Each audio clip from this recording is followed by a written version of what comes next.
नमस्ते बच्चों, आपकी स्वागत है आपकी YouTube channel enjoy your mathematics में।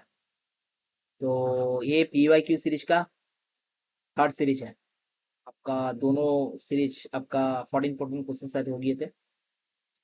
वीडियो अगर नहीं देखे तो जरूर जाके देखना, क्योंकि उस टाइप का सवाल आए हैं एग्जाम में। ठीक है, तो प्रीवियस ईयर का तो सवाल है सभी। तो आज आपके लिए जो पहला वाला सवाल है तो प्रोबेबिलिटी का है। ठीक है ना, तो प्रोबेबिलिटी का सवाल देखते हैं। सवाल कैसा है, आपको एक अनबायस्ड कॉइन कॉइन को आपने टॉस किए। ठीक है, कितना टाइम टॉस किए? 3 टाइम्स। अगर कॉइन को 3 टाइम्स आप टॉस करोगे तो उसका फॉर्मूला आपको पता है ना, क्या होता है? 2Q होता है। 2Q मतलब आपका 8 बन गया। ये क्या है? एन ऑफ एस पता है आप? Number of sample point of the. उसके बाद आपको बोला है probability of getting exactly one head आएगा उसका प्रोबेबिलिटी की। देखिए आपका इवेंट में अगर ए मान लेती हूँ एग्जैक्टली वन हेड, तो आप इसको अगर इवेंट मानते हो, इवेंट पॉइंट क्या निकल के आएगा? देखिए एग्जैक्टली वन हेड बोला है ना, आप HTT करोगे, THT करोगे और क्या करोगे? TTH करोगे। ये तीनों पॉइंट तो बनेगा और क्या बनेगा? नहीं बनेगा सर। एन ऑफ ए क्या क्या आएगा? टी। प्रोबेबिलिटी का formula P of equal to n of A by n of s. सब दिख रहा होगा शायद। 3/8 नंबर डी बन गया। चलिए नेक्स्ट क्वेश्चन की तरफ चलता है। Question number 30। ये फंक्शंस का सवाल है। आपको बोला है, क्या बोला है? दो फंक्शंस दिया हुआ है एफ एक्स और जी ऑफ एक्स। आपको बोला है एफ नॉट जी ऑफ -1 निकाले। ठीक है, पहले आप क्या करोगे? एफ ऑफ जी ऑफ, इसका मतलब क्या होता है? F of g of -1। G of -1 का वैल्यू बताइए कितना आएगा? जी ऑफ एक्स क्या दिया हुआ है? 3x-4 दिया हुआ है ना। आप जी ऑफ -1 करोगे तो आपका बनेगा कितना? -3 -4 यही बनेगा। मतलब आपका बनेगा एफ ऑफ -7। एफ ऑफ -7 का वैल्यू निकाले। 5 -7 का होल स्क्वायर। 5 को 49 से माइनस करोगे तो जो ऑप्शन माइनस में है वही वाला आंसर बनेगा। ऑप्शन नंबर बी है आंसर है। ठीक है, क्वेश्चन नंबर 31। ये आपका रिपीटेड सवाल है, करवाया था लेक्चर नंबर शायद आपका 1 या 2 में कुछ में होगा, देख लीजिएगा। होमवर्क डाल देगी, रिवीजन हो गया आपका शायद। ठीक है, ये आपका रिपीटेड सवाल है। आपको इंग्लिश बता देती हूँ, प्रिंसिपल वैल्यू निकालने के लिए बोला है। सही है। नेक्स्ट क्वेश्चन की तरफ चलते हैं। Question number 32। आपको इंग्लिश अगर इसका दिया है, ए जो दिया हुआ है आपका ओमेगा है। ओमेगा के बारे में आप जानते हो? Omega is the imaginary cube root of 1। Complex number वाला चैप्टर आपको शायद पता होगा, 11 में पढ़े हो ना। तो इसका क्यूब रूट ऑफ किसका? 1 का। दोनों रिलेशन सबको आता है।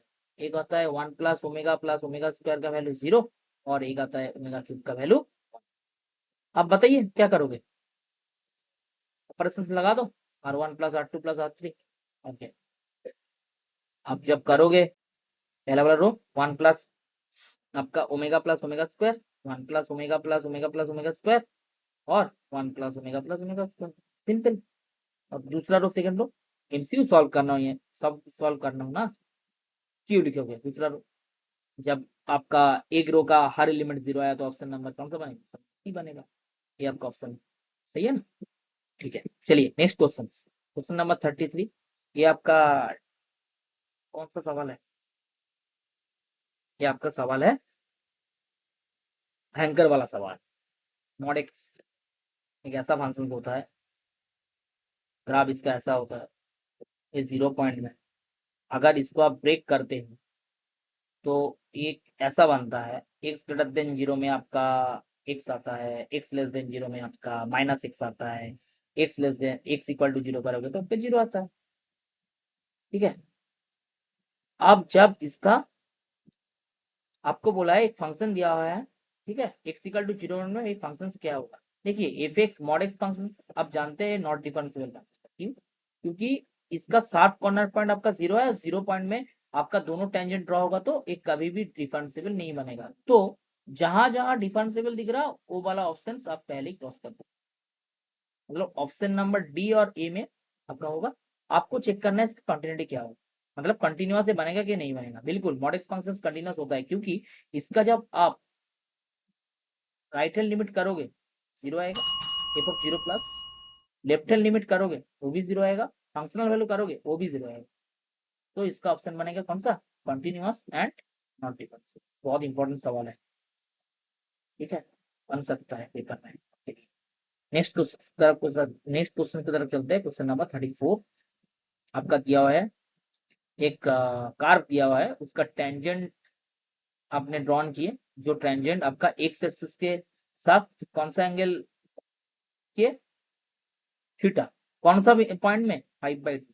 तो आपको बोला है थीटा का वैल्यू क्या है, तो सही है ना, आपको बोला है थीटा का वैल्यू, मतलब आपको क्या निकालना है? tan थीटा निकालना है, मतलब आपको स्लोप निकालना है, सही है। तो डेरिवेटिव कर दो फंक्शन का, फंक्शन तो ऐसा ही है, एक्स स्क्वायर है माइनस 2x है प्लस 4 है। आप डिवाइड करो, क्या बन गया? 1/3, इसका बनेगा 2x माइनस 2, और ये डिवाइड एक्स ही तो आप क्या है? tan थीटा है, ठीक है ना। कौन सा पॉइंट में आपको बोला है एक्स इक्वल टू कौन सा पॉइंट? 5/2। तो आप यहाँ पे 5/2 डाल दो। अब यहाँ पे 5/2 डालोगे तो आपके कितना आएगा? यहाँ पे 5 आएगा माइनस 2 आएगा, क्या सॉल्व करोगे तो 1 बनेगा। और ए आपका जो 1 बना ये क्या है? tan थीटा का वैल्यू है। किसका वैल्यू 1 होता है? थीटा का 45 डिग्री, मतलब ऑप्शन नंबर आपका सी है, सही है, ऑप्शन नंबर सी है। नेक्स्ट क्वेश्चन की तरफ चलते हैं। 35 ए, अरे ये तो आपका लिए सवाल है, हलवा वाला सवाल। ये इंग्लिश में बता देती है। ये ए और बी जो है ना, ये आपका क्या है? Independent dependent. पता है इंडिपेंडेंट डिपेंडेंट का जो कॉन्सेप्ट वगैरह था? P of A intersection B equal to आप लिखते हैं P of A into P of, ये होता है ना इंडिपेंडेंट इवेंट के लिए, बिल्कुल होता है सर। आपको बोला है पी ऑफ ए 0.2, आपको बोला है P of A union B bar 0.6, आपको बोला है पी ऑफ बी निकालिए। देखिए P of A union B bar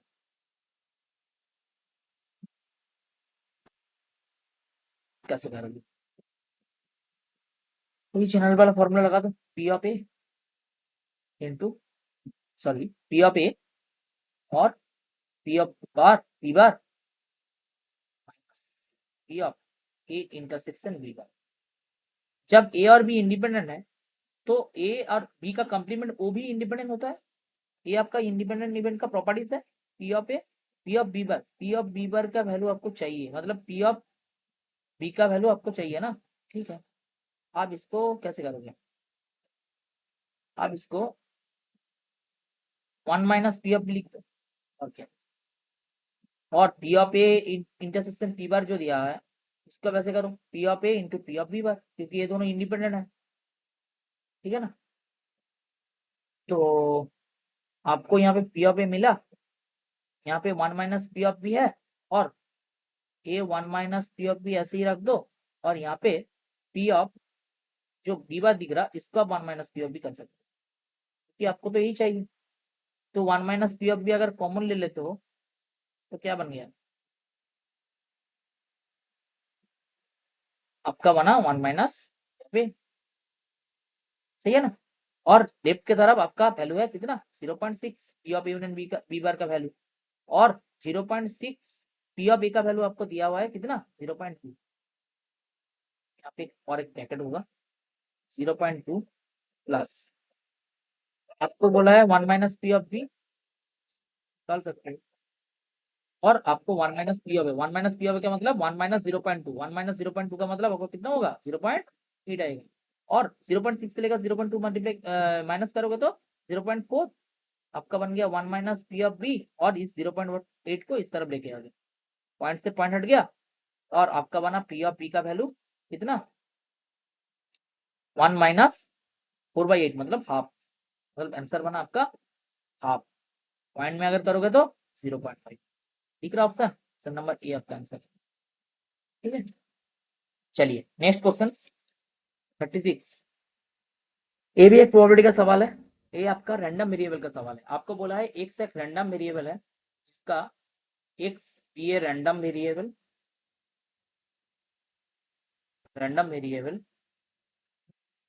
and it's probability distribution आपको दिया हुआ है।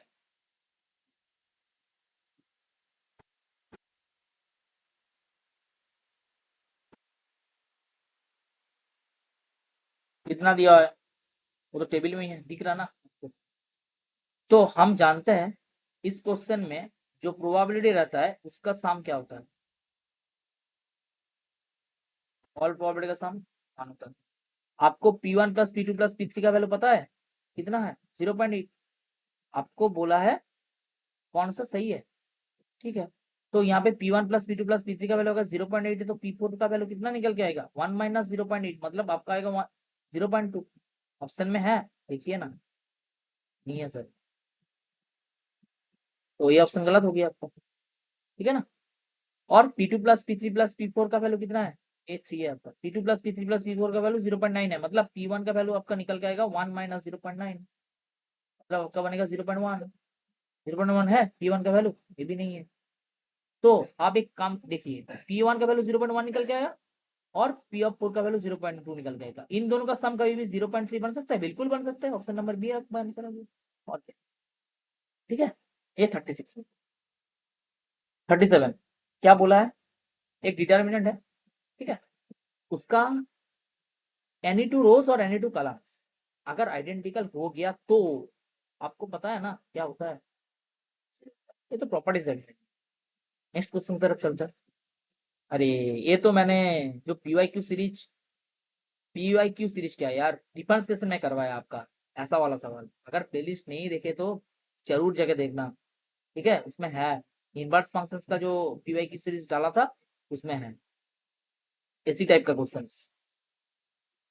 tan inverse pi minus tan inverse 6, ये तो फॉर्मूला है यार।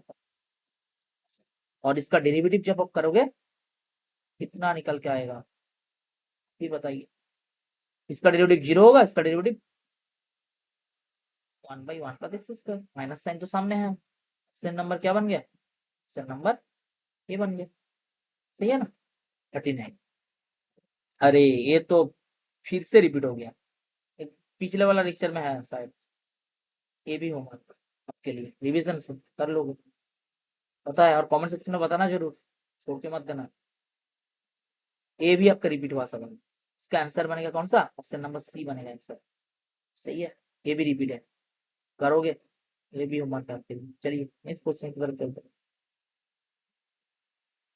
पी ऑफ इंटरसेक्शन भी आपका 2/9 दिया है, शायद रिपीट ऐसा वाला सवाल आया है एग्जाम में, बहुत बार आया है। P of A by B आपको बोला है क्या निकालने के लिए, P of A intersection B by P of B. आप देख लो कौन कौन सा वैल्यू आपको चाहिए। पी ऑफ इंटरसेक्शन भी आपके पास है 2/9 है, बिल्कुल सर। पी ऑफ बी का वैल्यू है यही तो है 4/4/7। कैलकुलेशन करो और क्या, 2/9 इंटू कितना करोगे 7/4, क्या बन गया 7/18 है ऑप्शन में, ऑप्शन नंबर ए। चलिए next question, question number 40। Side length of a square is increasing at the rate of 1 centimetre per second. एक स्क्वायर है, ठीक है, एक स्क्वायर है, उसका लेंथ आपने इंक्रीज कर दिया। ठीक है, मान लेती हूँ एक स्क्वायर का आपने लेंथ माना एक्स, सही है, 1 सेंटीमीटर आपने मान लिया। आपको बोला है dx dt 1 है। कैसे सर, आपने बोला है ना यहाँ पे स्क्वायर का जो साइड है उसका लेंथ इंक्रीज कर रहा, मतलब लेंथ का इंक्रीजिंग कितना हो रहा, eight the rate 1 centimetre per second. आपको बोला है जब उस स्क्वायर का लेंथ 2 सेंटीमीटर होगा तब उसका एरिया का इंक्रीमेंट कैसा। ये तो आपका मान है, ठीक है, 1 सेंटीमीटर पर सेकेंड में इसका एरिया क्या होगा, ऐसे होगा। जब इसका डेरिवेटिव करोगे कौन किसके रेस्पेक्ट में, आपको बोला है rate of increase of area, मतलब टी के रेस्पेक्ट में डेरिवेटिव करना है। ठीक है, तो एक्स स्क्वायर का डेरिवेटिव आप टी के रेस्पेक्ट में करोगे तो 2x into D x D T बनेगा, बिल्कुल बनेगा। और आपको बोला है जब आपका x का वैल्यू 2 है, कैसे करोगे, व्हेन x इक्वल टू 2, यहाँ पे वैल्यू बिठा दो, 2 इंटू 2 और डी एक्स डी टी का वैल्यू कितना है 1, मतलब आंसर क्या निकल के आएगा 4 सेंटीमीटर स्क्वायर पर सेकेंड। तो ये हुआ आपका आज का लास्ट क्वेश्चन था, इसका ऑप्शन नंबर ए वाला आपका आंसर। क्वेश्चन सॉल्व करके कैसा फील हुआ बताना, और कमेंट सेक्शन में जाके जरूर कमेंट कीजिएगा, और जो जो होमवर्क में डाला है, ठीक है, कमेंट सेक्शन में जरूर कमेंट आना चाहिए, ये वाला इसका आंसर है, उस वाला इसका आंसर है। तो आज के लिए इतना ही तक, मिलते हैं अगली वाला लेक्चर में, ठीक है।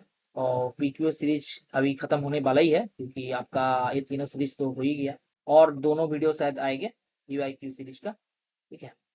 Thank you.